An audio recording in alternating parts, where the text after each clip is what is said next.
Salam dari HKBP Kernolong, HKBP tertua di Pulau Jawa. Malam ini sebelum kita memasuki peraduan malam, marilah kita mendengarkan firman Tuhan, mari kita berdoa. Bapa di dalam sorga, kami bersyukur atas segala kebaikan, kasih setiamu yang menyertai, yang memberkati kami sepanjang satu hari ini. Kami boleh melakukan segala pekerjaan, tugas, dan tanggung jawab kami.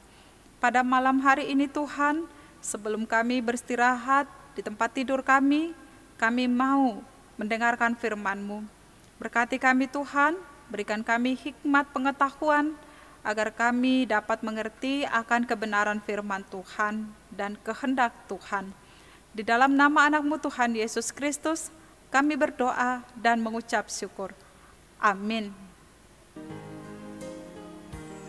Firman Tuhan, renungan bagi kita pada malam hari ini sesuai bacaan malam dalam Almanak HKBP yang tertulis dalam Injil Markus pasal 11 ayat 1 sampai ayat 11.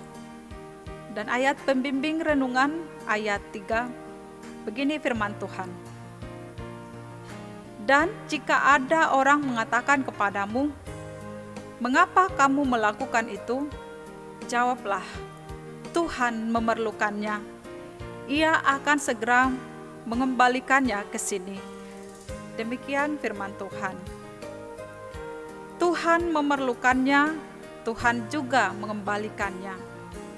Sahabat renungan malam Shalom, suatu kebanggaan bagi seseorang jika ia dapat memberikan sesuatu hal, apakah itu materi, jasa, tenaga, waktu, atau hal-hal yang lain sesuai dengan permintaan, pilihan, keperluan, atau kesukaan seorang raja atau pemimpin.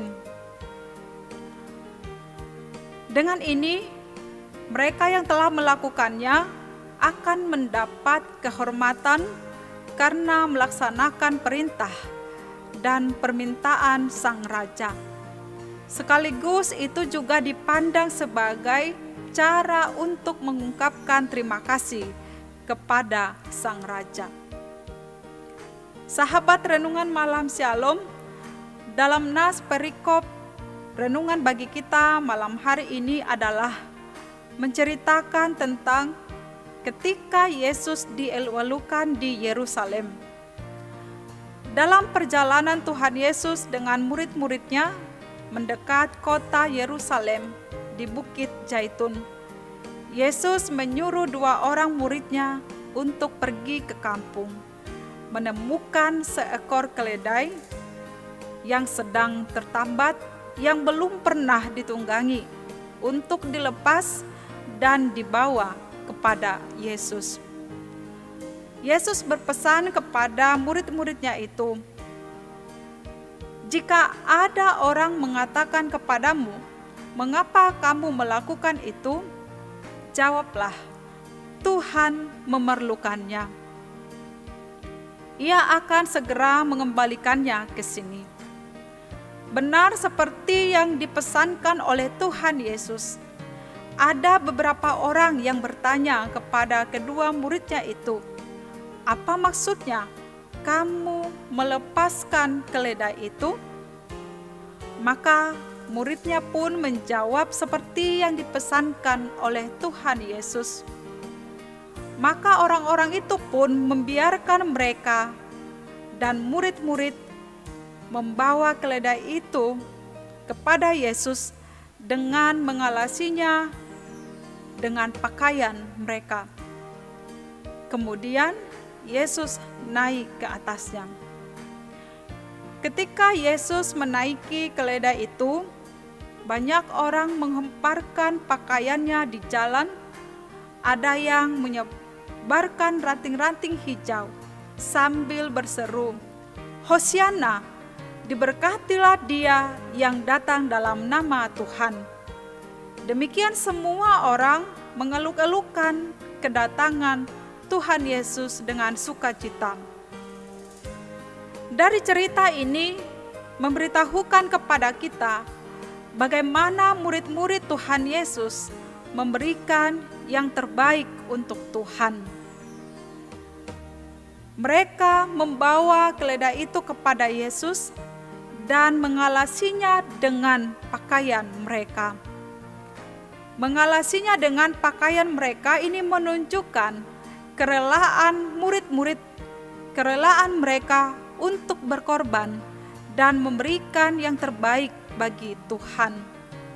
Kita dapat membayangkan ketika seseorang melepaskan pakaiannya, mungkin akan kehilangan wibawa, kehilangan kegagahannya, mungkin juga akan kehilangan keindahannya, mungkin juga akan kehilangan penampilannya untuk bermenggah diri.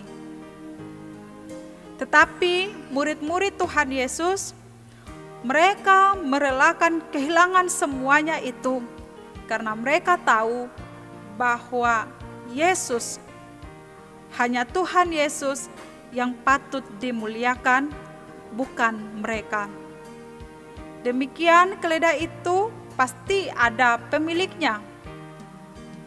Bukankah pemiliknya juga akan kebingungan karena sikap dan perbuatan murid Tuhan Yesus itu? Tetapi apa respon mereka? Orang-orang itu juga, pemilik keledai itu juga memberikannya kepada Tuhan Yesus. Ini adalah respon yang sangat luar biasa.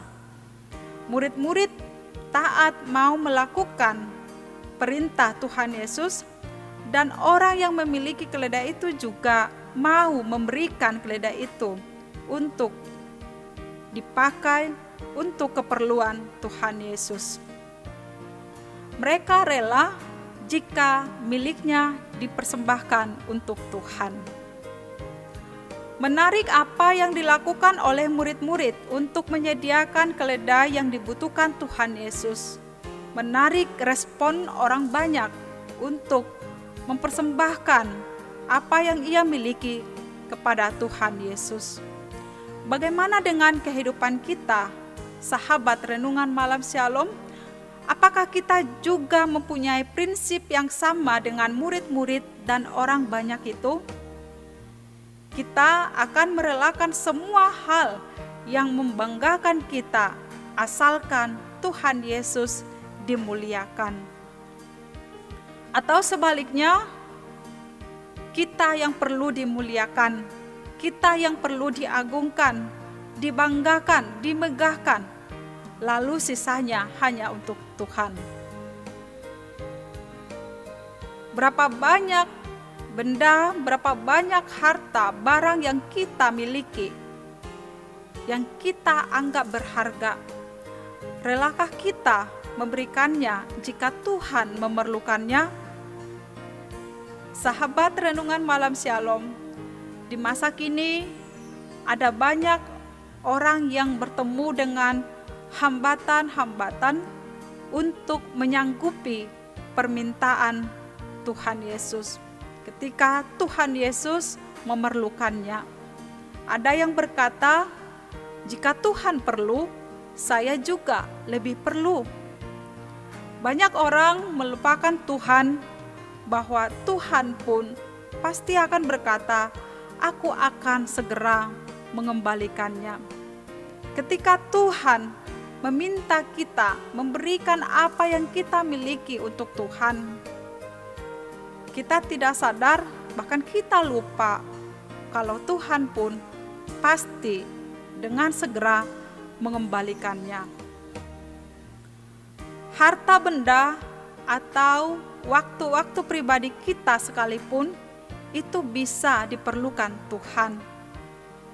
Apa yang ada pada kita saat ini adalah semuanya pemberian Tuhan. Tuhan yang memberikannya, dan Dia juga punya andil untuk memintanya kepada kita.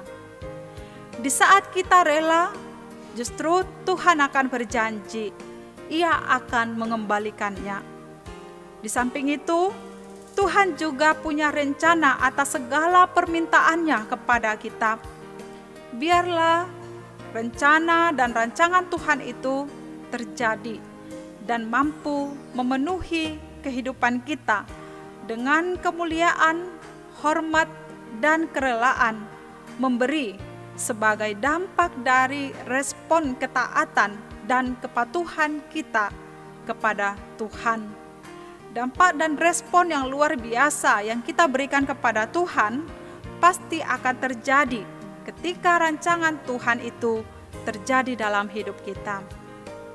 Yang menjadi perenungan dalam hidup kita saat ini adalah, apakah kita juga menginginkan itu terjadi dalam hidup kita? Penyediaan diri untuk masuk dalam rencana Tuhan, penyediaan diri untuk rela dipakai Tuhan, dan penyediaan diri untuk rela memberi dan berkorban melayani Tuhan. Inilah yang menjadi kunci yang terbaik untuk merasakan dan menikmati terjadinya rancangan dan rencana Tuhan yang baik dalam hidup kita. Oleh karena itu, Bapak, Ibu, Saudara, sahabat renungan malam Shalom, berikanlah apa yang kita anggap berharga dalam hidup kita saat Tuhan memerlukannya. Percayalah, Tuhan pasti akan menggantikannya. Amin. Marilah kita berdoa. Terima kasih Tuhan untuk firman-Mu, renungan pada malam hari ini yang boleh kami dengarkan. Untuk kami boleh senantiasa memberikan segala apa yang berharga dalam hidup kami kepada Tuhan, mempersembahkan segala kehidupan kami hanya kepada Tuhan sebagai bukti ketaatan dan kepatuhan kami kepada Tuhan. Kami yakin dan percaya segala rancangan dan rencana Tuhan baik dalam kehidupan kami. Ya Tuhan Allah Bapa, pada malam hari ini kami mau beristirahat, membaringkan diri di tempat tidur kami. Berkati kami sepanjang malam hari ini, jaga tubuh, jiwa, dan roh kami.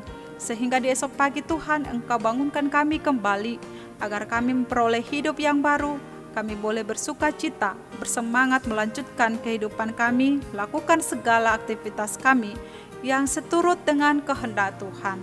Dalam Kristus Yesus kami berdoa dan mengucap syukur. Amin.